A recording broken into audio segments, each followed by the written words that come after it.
Afternoon, the University City Stormwater Commission is considering a townhome development near United Hebrew Cemetery. Neighbors are concerned the removal of the tree so close to River de Pere could cause more flooding problems. 5 on your side's Laura Barczewski talked with flood victims who are worried about the project.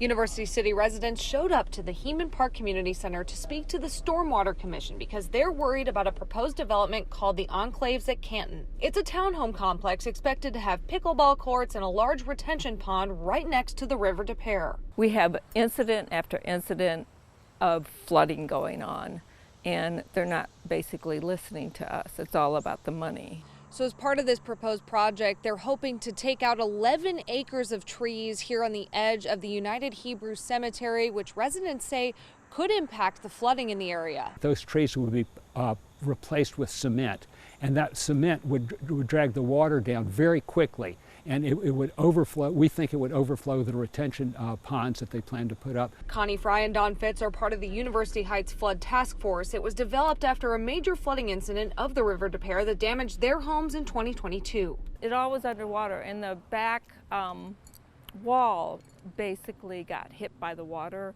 and so it just gave way, and it flooded the basement.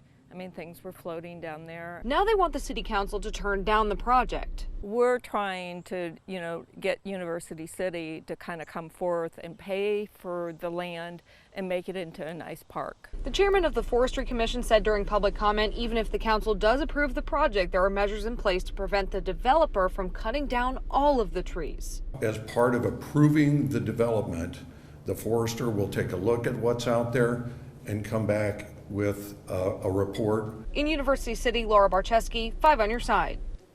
Ultimately, it's up to the city council if they want to approve the project or not. Their next meeting is scheduled for September 8th.